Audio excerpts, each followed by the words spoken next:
Приветствую аудиторию Якутского Саха-информационного агентства. Приветствую нашего гостя в студии. Это Владимир Михайлович Членов, президент Торгово-промышленной палаты Якутии, народный депутат. Здравствуйте, Владимир Михайлович. Добрый день. Корреспондент ЕСЯ Руслан Басыгысов. Здравствуйте. И журналист-предприниматель Ариан Попов. Вот буквально вчера республиканские СМИ они сообщили о том, что в рядах регионального отделения «Единая Россия» ожидается чистка. Вот секретарь отделения Александр Наговицын, он заявил, что пройдет кадровое обновление в исполкоме. И вот на ваш взгляд, почему эти меры необходимы и от чего, от кого намерена партия очищаться? Вообще настолько интересная передача «Вокруг да около», да, и неожиданность уже началась с первого вопроса. Как говорят, знал бы, солому постелил бы, чтобы мягче было падать. Ну, начнем с того, что я действительно эту информацию не читал, что вообще было заявлено, но я знал заявление Александра Александровича при его избрании. Потому что я там принимал активное участие на этой конференции, даже альтернативу предлагал ему. Вот, то есть все проходило как положено. И он в своем выступлении при избрании сказал именно об этом, что потребуется, ну, слово насчет чистки, очищения, ну, произвести, скажем, такую ревизию, да? Потому что некоторые члены просто формальные, они сами об этом знают, но сохраняют свою позицию. Отдельные члены не подчиняются уставным требованиям, и потом это выливается в небольшие скандальчики внутрипартийные. Ну а население это чувствует. Ну, допустим, в Усьмайском районе, значит, был казус с нашим руководителем отделения на избрание главы администрации, или в Булунском районе. Ну вот за Антипина вы заступились за Антипина. Мы заступились за Антипина, потому что был аналог. То есть до этого была внутрипартийная такая дискуссия, ну, демократичная. Разрешили. Сначала Шахурдин победил в Булунском районе, который не участвовал в праймерисе и пошел супротив воли и стал главой. Вот Усьмайский. То есть аналоги были и так далее. Александр Александрович говорит, ну, ребята, надо кончать это дело. Партийная дисциплина должна присутствовать. Это, между прочим, наверное, правильное решение, не стоит. А в исполкоме, который, ну, это не чистка, скорее всего, это ротация. Она должна присутствовать в каждой организации. Освежение кадрами. А вот, на ваш взгляд, с чем связано вообще изменение в руководстве регионального отделения? Вот почему Глушко поменяли на Наговицына? Ну, я думаю, что это не то, что поменяли и правильно сделали, не от того, что Дмитрий там не выполнял своих там функций, и его поблагодарили. Мы же публично это все делали, даже глава республики дал высокую оценку, и как вице-президент он отработал добросовестно, и так же, как и лидеру нашего отделения. Ну, во-первых, чиновник, чего уж тут говорить, совсем министр перешел в это дело, и нужно это дело действительно, нельзя сочетать с руководством партии. Нежелательно, конечно, это дело. Но он же был вице-президентом, когда его... Ну, был вице-президентом, это больше такая политическая организация, которая, работа, мне кажется так, больше. Вице-президент, руководитель администрации, когда был Айсен Сергеевич, ну, надо вспоминать, что у нас все это было, там, аналогично, скажем, да. Вот. Ну и здесь министр, как бы сказать, отраслевой тем более, чисто отраслевой. Ну, у него специфические ответственность и функции. И он не должен превышать своих полномочий, даже среди коллег. У нас такие же министры, как, значит, Владимиров, он тоже член партии. Я не буду всех перечислять, да. Все-таки вот этот обобщенный образ и хозяйственника, и народного депутата, он больше подходит с точки зрения нам, как членам партии, как руководитель. Я сам член президиума партии, поэтому очень трепетно к этому отношусь, к авторитету руководителя. Я думаю, что Наговицын как раз тот человек, который, ну, себя показал, по крайней мере, за тот период деятельности и в роли. Вот вы были народным депутатом 4 да. и нынешнего 5-го созывов. Чем отличается нынешний созыв, какой-то характерной чертой от того, что от прошлого созыва? Я думаю, что большого отличия нет. Если бы вы мне задали вот те созывы, да, там первые, вторые, третьи, там, конечно, было не то, чтобы слово больше было демократии или самостоятельности у депутатов, тем более у одномандатников. Сегодня партийная дисциплина заставляет, ну и не секрет, мы определяем, какие наиболее важные повестки дня нужно будет консолидированно голосовать, поскольку, ну, за это борется партия. Именно за это изначально борется партия любая, за то, чтобы влиять. Политика, которая производится, она не серая политика, не какая-то не такая вот малоэффективная, но она взвешенная. То есть, ну что сегодня обещать детских садов там или что-то еще, да? Ну вот последнее мы, допустим, принимали, часть мы отдаем на свободное волеизлияние депутатов и обсуждения. Не отличается. Партийная дисциплина заставляет и тех депутатов, которые были прошлого созыва, этого подчиняться. Вот, я сам замруководитель фракции «Единой России», поэтому... Ну, вот Александр Наговицын, он наоборот говорил, то, что от вот этих внутрипартийных решений они будут, ну, как бы отходить, больше депутаты будут голосовать, как считают сами нужным. Здесь дело не в нем, абсолютно. Сейчас у нас будет новый руководитель фракции. А уже известно кто? Ну, что неизвестно. Я думаю, что я не буду против, если будет Еремеев. Вот, я буду у него заместителем, Михайлова Евгений Александрович заместитель. Это наши внутрипартийные дела, и будет Еремеев. Я не против. Опять Еремеев для чего нужен? Абсолютно подготовленный человек, значит, с очень хорошим, я бы сказал, образованием. Я это почувствовал по его подготовке законопроектов. Хорошо владеет языком, он на постоянной основе у нас. То есть вот он как раз во фракции самое подходящее лицо, не приходящий, когда же был Наговицын. Придет там, дел-то тьма тьмущая, в конце концов, у каждого, тот, кто занимается конкретным делом, так, да? А здесь будет уже профессионально человек подготовлен к ведению вот этой работы во фракции. Так же, как и в Госдуме. Владимир Михайлович, у меня вопрос к вам, как к президенту Торгово-промышленной палаты. Сейчас в республике, ну и вообще в стране говорится о поддержке и развитии малого бизнеса. Принимаются программы и различные меры.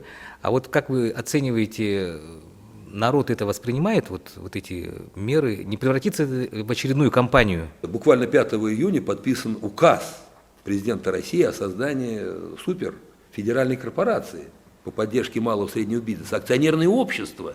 То есть не орган управления будет опять сидеть, да, а акционерное общество со 100% пока государственным пакетом, но у него функции государственного влияния, начиная с методологического, юридического и финансового, малого и среднего бизнеса. Это серьезно.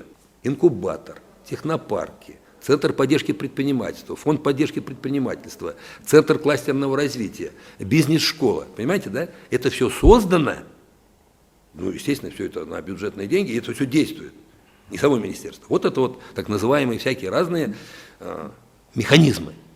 Вот сейчас в России сделали вот этот механизм, да? И там же написано, что органы управления субъектов должны вот с этой вот корпорацией, с федеральной, найти общий язык в части. Я не буду сейчас все расшифровывать, надо почитать его, да? Это вот буквально, вот только сегодня пришло. И тут же летит второе рядом, которое должно внестись в Госдуму. Это супер вообще новое, да?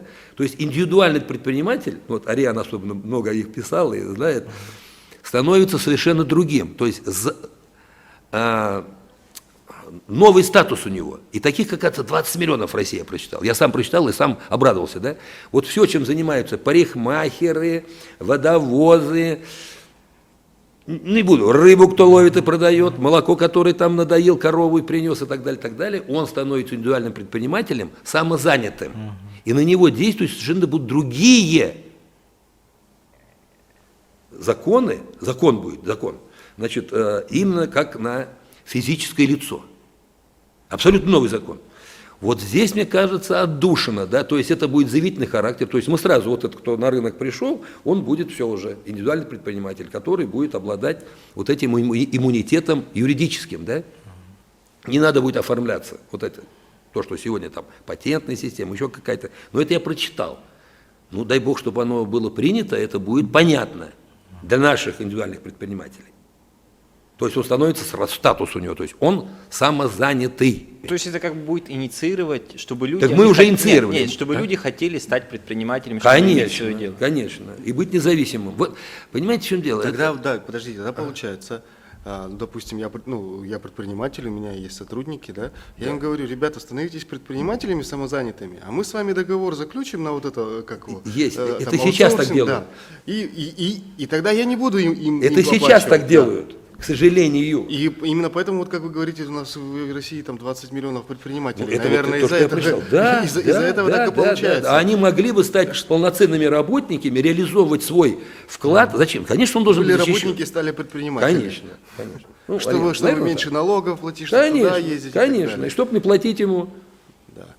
А так-то, по идее, ведь когда человек ходит на работу, вообще это самый... Вот я побывал слесарем, да? Как приятно. Ведь ты же начинаешь со слесаря какого-то разряда, там, с первого, потом второго, третьего, ты учишься, наставник появляется, ты ходишь на работу, традиции, коллектив, все, остаются на всю жизнь в памяти. А если ты просто сегодня это, завтра это, ты, ну что это, за бродячий, понимаешь? Ну, артист вот может только свой продавать талант, он вышел там. 500 организаций в год в республике каждый год создается, малого среднего бизнеса.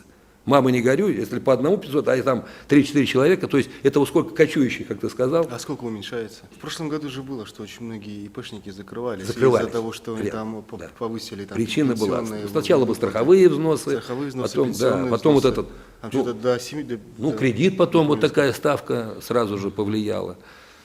Потом вот эти ведь административные барьеры, о которых сейчас и Владимир Владимирович говорит, и Егор Афанасьевич, они присутствуют там, где мы неожиданно их видим, понимаешь? Это не просто вот какой-то чиновник сидит и запрещает. Они косвенные, их иногда не увидишь. Ну вот почему сейчас прям записано поручение конкретное главой республики провести ревизию всего имущества, земельных участков, оборудования, которые можно отдать людям для пользования в аренду. Притом ставка должна быть, если не нулевая, то минимальная. Что произошло? Сегодня же идет от кадастровой оценки, сегодня налогообложение, переход-то начался. Раньше от балансовой стоимости был, а теперь кадастровая оценка. Что произошло? Вот я на память только скажу, да? Ну, в Сунтарском улусе. Дело даже не в этом, просто там пример был такой характерный. В 10 раз повысилась цена аренды, потому что с кадастровой оценка, вот такая, там по 60, по 70 тысяч. Кстати, вот здесь вот как раз всеобуч нужен обязательно. И всеобуч нужен не формальный, вот прочитал лекцию и все, а чтобы человек понял в своей шкуре побывая, что такое быть сегодня личный кабинет налогоплательщика. Владимир Михайлович, а вот смотрите, в Якутске еще как бы, ну, этот вопрос, вот как привлечь людей к бизнесу, он, ну, более-менее как-то решается. Вот в районах как с этим быть? У меня сегодня был предприниматель. Абсолютно молодой человек, 26 лет. Парень закончил наш университет, инженер-строитель Дмитрий Павлов. 26 лет. Человек, который хочет самореализоваться. В чем? Ребята, у меня аж мурашки по коже. От желания ему помочь. То есть из того же самого циолита он съездил сам лично в Рыбинск, сам съездил. Понимаете? Нашел научно-исследовательскую лабораторию, все это превратил, значит, здесь в порошок, циолит наш, потом помешал с каустической содой, ну там все сделали, да, и он получил, вот как керамзит у нас есть, да, вспученный циолит. И дальше это блоки, которые уже даже и не пенобетон, это все качественное, лучше, заключение есть все. Теперь ему нужно напросто помочь, да. Стоит это добро 90 миллионов. Завод сам, да, который дает там эффекцию.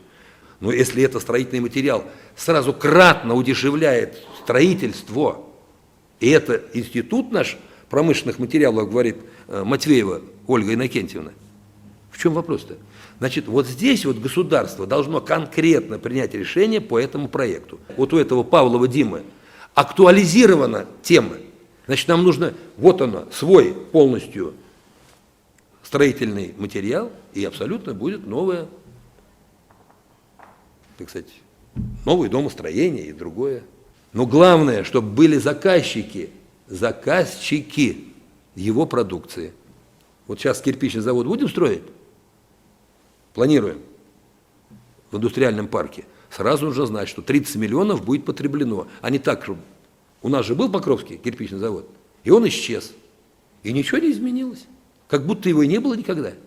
У нас был стекольный завод, даже остановка осталась, и ничего не изменилось. Ну, сейчас в Якутске кирпича вообще нету жаропрочного, облицовочного есть. Я же тебе про это и говорю. Жаропрочного. Ну, значит, Я это для того заговорил, то есть нам нужно все же сочетание делать с потреблением. Владимир Михайлович, вот вы затронули тему о том, что надо больше информировать население Да. о механизмах и так далее. Это перекликается с обращением главы Егора Афанасьевича, который говорил о поддержке предпринимательской инициативе в разрезе экономической свободы. Но ведь есть центр предпринимательства, и в каждом улусе есть штатные работники есть. Тут, скорее всего, мне кажется, не это. И глава администрации говорит: вот вы ко мне прямо обратитесь, вот мой телефон, даже мобильный дает, да, кто вам что мешает? Ну, слушай, вот такой же глава в Калужской области, Артамонов, у того тоже мобильник, кому хочешь звонить. И те люди, которые заинтересованы самореализоваться, они нам смело звонят и получают ту поддержку. Или, чтобы не мешали, если экспертно доказано, что твой проект привлекательный и он имеет место быть, поэтому Калуга, ну что там такого особенного? Ну как, насколько я помню, одно из первых решений, что сделал губернатор Калужской области, он начал строить дороги, мосты и так далее. У нас когда вот будет мост? Он же И очень он, нужен нет, для вот я на его развития. ответ, и он пустил деньги бюджетные деньги на вот ответ его вопроса. Начал население готовить. Потом, когда пришли инвесторы с деньгами, то народ, ну скажем, народ, те, которые должны быть в сборочном производстве, там же машины собирают, там же утюги собирают, там все, там машиностроение, они же вообще ни с чего. То есть теперь у них уже индустриальное животноводство, фермы-роботы, для этого уже другие люди должны быть. Без вил, там вил нет, там гидросмыв. А у нас, получается, виллы есть. А у нас виллы То есть люди как бы они не готовы к приходу инвесторов. пока не готовы. Тогда нам что нужно? Технологии новые или ну, какие-то? Или все-таки дороги, мосты и так Ну, далее? мы с тобой сейчас начали говорить как раз о том Wi-Fi. Виртуальные люди готовы к самореализации. У них нет сегодня вот этих вот инструментов, чтобы реализоваться. Вот я депутат от Алайховского улуса, мне за людей просто обидно, жалко. Вот кроме рыбы сегодня, там оленей нет ни одного, осталось 7 коров, 90 лошадей, 2 курицы, 3 свиньи и 6-7 козлят и коз. Все, которых я туда поставил, да? Рыбы там есть. А рыба есть.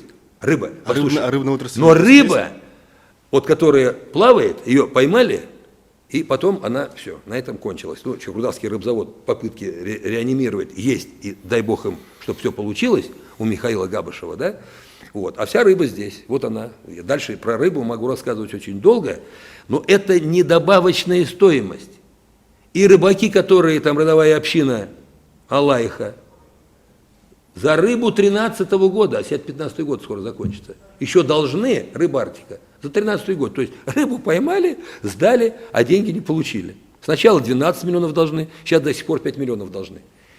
И рассчитывают. Вот эти казусы в жизни, они же на других влияют. Другой же задумается, зачем эту рыбу я кому-то отдам, чтобы опять попасть так же, как Охлопков, Михаил. Поэтому начинается рыба, что делать? Идти другим путем.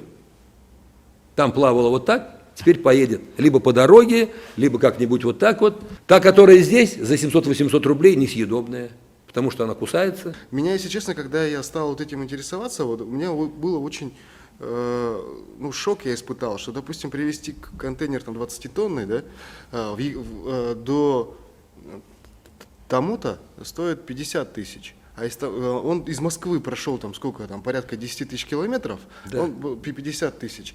А с Тамота до Якутска, там это 700 километров, тоже 50 тысяч надо заплатить. Я коммунистам говорю, вы что, там охренели что ли, извините за выражение. Я говорю, тут 700 это километров. А говорит, ты по той дороге Слушай. проедь. Вот, так это ладно. Еще выяснилось потом, оказывается, что с Москвы до границы Якутии стоит 25 тысяч довести, а по якутской железной дороге тоже 25. Еще больше, да. Пока это переправы, пока то. Вот у нас мы ждали сталь тоже. 3 месяца это переправа. Мы за 3 месяца могли столько построить квадратных метров домов. Лен, ну вот вокруг этого и вы говорите, все технологии. проблемы Да, возрастают. технологии, хорошо, чтобы они шли, нужны технологии. Ну, там все надо. И тогда будет рост, я так считаю. Потреблять нам нужно для того, чтобы быть здоровыми и жить так же, как японцы 83 года, нам нужно 25 тысяч тонн. Ну, у нас 1 миллион населения. Это уже это медицинская норма. Мы обязаны это делать. А мы 4 тысячи. Вот, значит, надо 20 еще тысяч. 1800, это расчетно сказали, это ловится любительское рыболовство. Тонн, еще 1800. Это вот караси, щуки, всякие разные там налимы плавают. И это запрещено сегодня законом федеральным. Рыбу ловить. Называется спортивное и любительское рыболовство. Вчера, наконец, заговорили, и те же там, не буду называть фамилии, одно назвать, что у нас должна быть потребительская ловля. То есть мы должны разрешить сетями ловить рыбу. Наверное, если бы у меня рыба была бы своя, я бы за 800 рублей бы не купил. Наверное. И там цена бы сразу снизилась, понимаешь? Это один из вопросов вчера, который был. Сколько рыбы можно ловить в республике? Задали вчера вопрос науке. Говорят, наука знает. Наука не могла ответить. Один сказал, умный человек, пусть бы он еще раз повторил, говорит, нам из Москвы пришло указание, надо увеличить добычу промысловой рыбы. Ну, им сказали из Москвы. Ну так а кто тогда скажет вообще, сколько ее? А потом перечисляет, у нас 500 тысяч озер, у нас 180 тысяч речек, и везде плавает рыба и всякое разное. Хорошо. Я 4 года назад, проводя выставку здесь, очередную, пригласил всяких разных, как обычно, к нам приезжают. Приехали из Шушинского, Ячинска, привезли окуня и щуку в банках и пресервы. Наши чуть не сломали прилавки, как с голодного этого края, как ломанулись покупать это все. Потому что и цена съедобная. А что бы, это что, щука, если она там в масле, чтобы ее на сенокос не забрать-то, ящичек. Но у нас в республике ясно, что рыба должна быть потребительским товаром, ее должны кушать. Понимаешь, вот и все. И этого закона нет. Значит, все браконьеры, на Вилюе браконьеры, на Амге браконьеры, на Алдане браконьеры, за исключением участков там в Арктике. Вот мы говорим, люди сейчас нас смотрят, смеются, а вы что там делаете? Ну мы-то, как депутаты, вот вчера рассматривали, значит, все зависит от управления. Мы просим, чтобы нам отдали эти права на региональный уровень. Мы себе вредить не будем. Понимаете, да? И не вредили никогда. Наоборот, мы заказники. Правильно, да? Все же было. Значит, я не буду сейчас называть все, что мы сделали, вот, когда у нас свои права. Вот, по лесу. Ну, почему сегодня? Потому что все это федеральное. Иди оформи порубочный билет или что-нибудь. Ноги сшибешь. Я был 29 мая в Нюрбе на инвестфоруме «Вилюй зовет». Все эти форумы у нас носят название инвестиционные. Да. Но я вот посмотрел, да, инвесторами выступают в основном государственные структуры. А вот вообще частный крупный бизнес, скажем, он вообще проявляет интерес, вот, скажем, к республике, потому что когда в Гордуме Айсен Николаев, как сказать, там обсуждали вопрос выделения земли под ТОР Кангаласы, под индустриальный парк, он сказал о том, что многие думают, что в республику все в очереди стоят инвесторы, что это миф, что у нас вот неразвитая инфраструктура и так далее. То есть, если мы сейчас не согласимся, они как бы повернут и уйдут там в Хабаровск, в Приморье. То есть, вот надо как бы использовать и завлекать сюда как можно больше инвесторов, в том числе и зарубежных. Почему начал вот про эти циолиты? Как раз вот туда нужны инвестиции. Понимаешь? Ну, не идут инвестиции. Вот послезавтра я буду проводить так называемый круглый стол с китайцами. Я буду модератором. Как раз торговля, значит, агропромышленный комплекс, как раз продукция. Будет отдельно стол по инвестициям. Я вот вам привел пример, да? Мы продемонстрируем китайцам, скажем, вот материал, вот эффективность, дайте денег, вложите деньги. Мы готовы вам, вот все остальное, что касается инфраструктуры, электричество с Вилюйской ГЭС. Все идет. Ну, это не буду рассказывать все подряд, да? То есть, ну, проект можно доработать, довести до такого состояния, чтобы был привлекательный. Пойдут на это китайцы или нет? Вот у нас все, китайцы будут мост строить. Ну, я сейчас далек от мысли даже эту тему обсуждать. Китайцы или какие-то еще другие люди, да? У нас либо проекты вот такие вот огромадные. У меня сегодня был разговор конкретный, да, с предпринимателями. Вот ВТБ банк. У нас денег Мы пригласили этого банкира конкретно в Бестях, в Нижний, проводим 3 года назад. У нас, говорят, денег, полно. И нам Путин сказал, вам деньги дать. Ну хорошо, мы как туда сбежали все, малые предприниматели, там, всей заречной группы, это вот Ксерий, так же, как Вилюй. Он говорит, давайте проекты. Только что проект был от 5 миллиардов и выше. Мы это уже проходили в республике. У нас это было, что инвестиционный фонд в России был создан, фонд, откуда должны были получать деньги. Штыров был тогда президентом, я был тоже там вроде в правительстве. Мы стали сочинять. У нас таких, 5 миллиардов и выше. У нас ни одного проекта не оказалось. 2 года прошло, эти деньги где-то поработали в России, они же не просто лежат. Но они не работали на экономику. Снизили сразу на 500 миллионов. Мы опять давай искать, там, Стручков, министр экономики, все министры давай ищут. Искали, не можем найти до 500 миллионов. Миллионов, это же надо иметь подготовленный проект, плюс там софинансирование должно быть, там же, значит, 70/30 надо и так далее, все иметь. Нашли аэропорт в Нерюнгри недостроенный, который стоит уже 15 лет, туда нужны деньги. Вроде и нашли даже, что Мечел как раз пришел, софинансирование не может там делать. Пук, отменили вообще этот фонд. Это я вам рассказываю историю жизни, которые мы не могли привлечь денег, вот тех инвестиционных, да. Ну, сколько к нам ездило японцев и всяких разных других, на моей памяти, и сколько мы, значит, подписали, но я не вижу этих инвесторов. Причина, как он называет? Не от того, что мы холодная страна, затратная экономика, и здесь, я вам отвечу один вопрос. Когда я был министром еще торговли и транспорта, и связи, и материальных ресурсов, мне приходилось защищать республику не просто так, а, ну, если тут, с кулаками. И Чубайс вел совещание. Уринсон, там, такие умнейшие люди того времени. Для меня это в кавычках было, с точки зрения по отношению к нам, к северу, да. И когда мы им рассказали, как груз идет, вот о чем мы говорим, ты про рыбу, как сюда к нам идет мука или крупа или растительное масло, и уголь, и нефтепродукты, чтобы жизнь в Ивено-Бантантай была или в Верхоянском Улусе, и что это слово депонация, они говорят, что такое депонация? А это замораживание на долгий период материальных ресурсов, а они все за деньги, и деньги, естественно, да? Да еще через 2 года ты только получишь это. И когда мы все это рассказывали, я 40 минут им рассказывал, и тогда Уринсон сделал вывод, спустя, не сразу, да, это было в зале заседания правительства российского, где вот сейчас проходит, альтернативы государственной финансовой поддержки крайнему северу нет. Это они сделали вывод в 1996 году, а приняли решение в 1992 году, когда все подкосили, когда уже экономика нашей республики пошла на откос.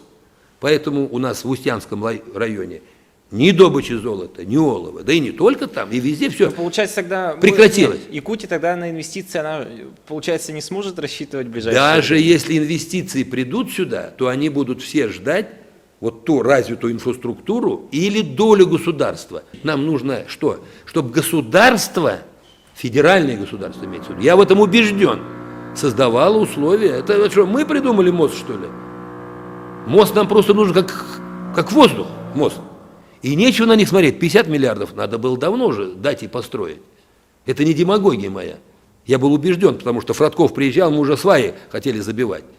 А потом вот эти вся зависимость полная, то от Сочи, понятно, да? То это, то саммит в Владивостоке. Вы завтра, вы следующие. А потом Крым, а потом, я не знаю, что будет завтра. Вот и вся причина. Не, подождите, в том же Владивостоке построили же мост русский, да? Построили. Мост на остров Русский. Построили. А там же ничего нету на этом. Ну, это же политическое решение. Ну, Эти объекты, Ариан, чтобы было, это директивные объекты. Этот мост несет социальную нагрузку, и его принимать должно государство. Как инвестор будет вкладывать в социальный мост, по которому он неокупаемый? Я слышал мнение от чиновников Якутии по поводу вот нашего моста, говорит, что он у нас, если мы его построим, он у нас никогда не окупится. Никогда? Столько перевозок у нас в Якутии нету, чтобы он окупился. Ну и говорю, извините, если вы поставите, там увеличатся и перевозки, и товарооборот и так далее. Все увеличится в разы. Да все уже пересчитано на 10 раз. Я тебе рассказываю, мост планировался. Мост. Ну я же отвечаю за каждое свое слово. И здесь, и в любой аудитории. Рассчитан был на вывоз отсюда 15 миллионов, заметь, угля кангаласского в общую систему энергообеспечения и топливного баланса страны СССР. 15 миллионов. И вопрос даже задавала тогда вот Корнилова, она такая пытливая, говорит, как же так-то, это с Кангаласского разреза писать 15 миллионов. Это сегодня вся Якутия добывает столько угля. Якутуголь, и Джибарики, ну, я имею в виду все там, понимаешь, да? Это было официально, это было решение партии. То есть этот уголь должен был сжигаться и в Хабаровске и так далее, из него должны были получать. Вот для чего был мост запланирован, запроектирован. А когда мы начали считать, ну, спросите, вам цифры пойдет сейчас Минэкономики наш или там Центр стратегических, 3 миллиона набрали. 3 миллиона. Сюда 1,5 миллиона тонн и отсюда 1,5 миллиона. Каких? А вот на этом берегу хотели строить что? Газоперерабатывающий завод в Жатае.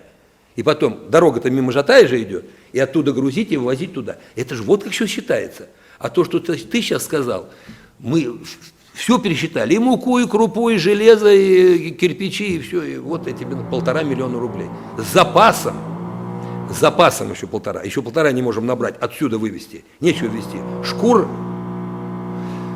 это уже фантазии все кончились, то есть нужен, вот, пассажир, и этот мост превратился в социальный. Потом, когда уже от углей-то отказались, вот что произошло. Тогда сказали, давай автомобильный мост. То есть сократим, удешевим его, поскольку там нужны другие параметры. Там, хотя бы автомобильный. Кто хочет лучше? Хотя бы. На хотя бы мы остановились. То есть последний вариант на хотя бы. Хотя Николай Иванович Рыжков, который был буквально как... Это же он принимал решение по мосту, будучи председателем Совета министров СССР. То есть вот тогда думали, вот так будет. Мы мост должны построить, он просто нам нужен, этот мост. Потому что 350 тысяч не могут людей быть изолированы. Давайте сделаем и радикальный вопрос. Вот поставим, да? Давайте сделаем народный мост. Давайте, чтобы государству стало стыдно. Давайте скинемся по рублю.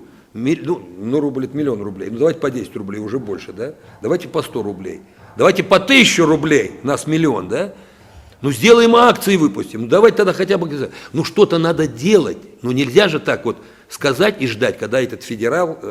Они меняются, федералы. Самое главное, что они меняются. Появляется новый федерал на это место.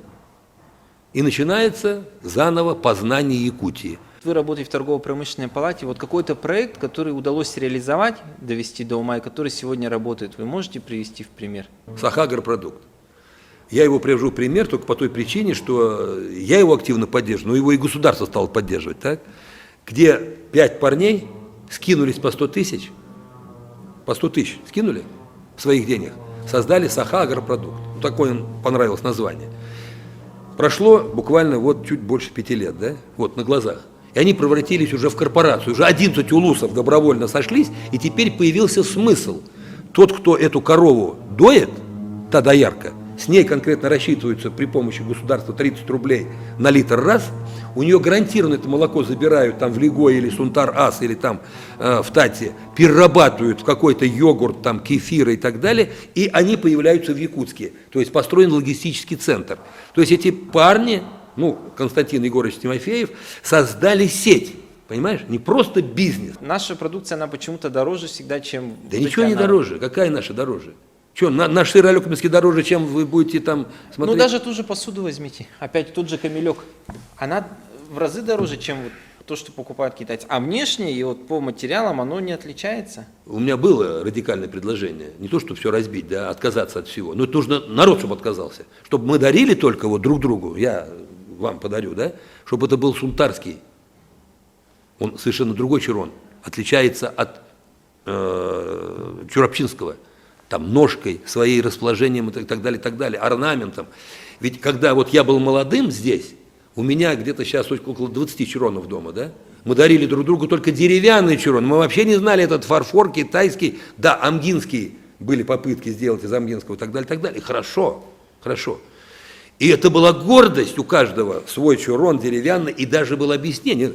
А сегодня это без объяснения. Твой портрет, бац туда, понимаешь, портрет тебе, на тебе, скоро 60 лет, вот твой портрет на чуроне, в Китае все сделано. Нанесли-то, конечно, здесь. Вот как сделать так, чтобы вот это самолюбие, вот эта гордость сахароссов, вот, возобладала, да? Вот, это, наверное, должно быть, слушай.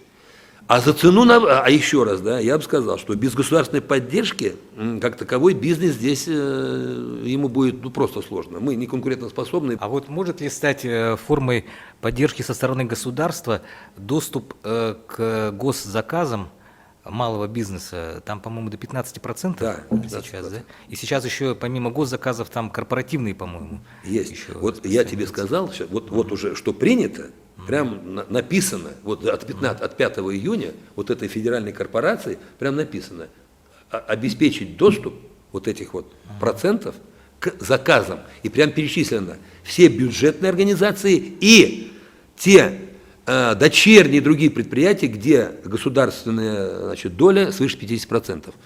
Ну, какое еще указание надо, понимаешь? Ну, казалось бы, вот оно, Столыпинское решение, ну, так уж, если сравнить, ну, Путин подписал, да? Надо теперь, чтобы оно было реализовывалось. Вам бы хотелось изменить какое-то ранее принятое решение или совершенный поступок? Ну вот, например, там золотая рыбка приплывает к Владимиру Михайловичу и говорит, вот любое решение, которое было совершено ранее, вы можете изменить. От меня, возможно, не зависело, да?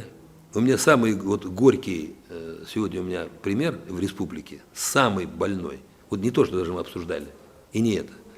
Это дискриминация транспортная в авиации. Потому что я своими сам ощутил, когда хорошо. Это были те 70-е, 80-е годы, когда я мог из Тикси в Кюсюр за 10 рублей туда и обратно в день 3 раза. В Чурапчу 5 самолетов с Магана летало в день. Это до 92 года. До 92 года. Это фантастика, сейчас люди просто не верят. И зачем сегодня какой-то женщине там, с ребенком трястись, до этой Чурапчи ехать или сейчас, ну это просто, ну страшно. Это было, понимаете, да? И вдруг вот на моих глазах это все разрушено, до основания при том. И даже нет ответа, когда это произойдет возрождение вот этой малой авиации, то есть доступности. Где я там руку приложил? Я же был министром целых 17 лет. Я сопротивлялся намертво. И вот где-то я здесь не достиг, да? Вот не знаю почему, вот не беру на себя тут прям всю ответственность, да? Но как произошло, что в России, где нефти, ну просто пруд пруди, как говорится, да, перестали производить бензин авиационный. Но это же это нелогично просто. Я понимаю, если бы какой-то было. И этот бензин сегодня закупается для самолета Ан-2, к которому привыкли все, в Голландии. 150, даже 170 рублей литр. Отсюда цены, отсюда все остальное. Отсюда дискриминация. Гетто. Вот эта проблема, я считаю, я не знаю, кто за нее возьмется. Это важнее, чем мост даже. Вот, Владимир Михайлович, и еще вспомните самый сложный момент в жизни. Не то, что Бучугей да Учугей, понимаешь. Было всякое. Для меня было очень такое решение, вот последнее буквально, да, это вот гибель моего друга Виктора Петровича Ефимова. И я не планировал вот, депутатом стать от Арктики, и не от того, что там я плохо знаю специфику. Вот для меня было настолько, это было неожиданно, сама смерть этих людей, смерть моего друга личного, Виктора Петровича Ефимова, вот, и потом занять это место. Вот я сегодня несу на себе, честно говорю, вот я общаюсь с семьей, буквально вот завтра пойду на свадьбу, он не дождался, вот дочка будет выходить замуж, надеюсь, там и дети, внуки. Вот чем мы жили с ним вместе, вот это вдруг в одночасье прекратилось, понимаешь, да? И я занимаю его место. То есть все его мысли, его планы, обещания, которые он мог реализовать, он же был. Вот тут я себя чувствую каким-то, знаешь, вот попавшим в зависимость этой колоссальной беды. И я знаю, что у меня возможности менее ограниченные с точки зрения помочь тем людям, которые вот ожидали именно его депутатства вместе с Морозкиным. Вот такая ситуация, я ее переживаю. И она, конечно, от меня... И мне еще этот крест нести, видимо, долго, по крайней мере, даже в этой роли, как народного депутата. Это я просто, честно говорю, искренне, поэтому, значит, вот такая вот была и моя трагедия. Или трудные жизненные позиции, что ли. Спасибо. Это был Владимир Членов. Вам спасибо, Владимир Михайлович, за то, что пришли. Вам спасибо.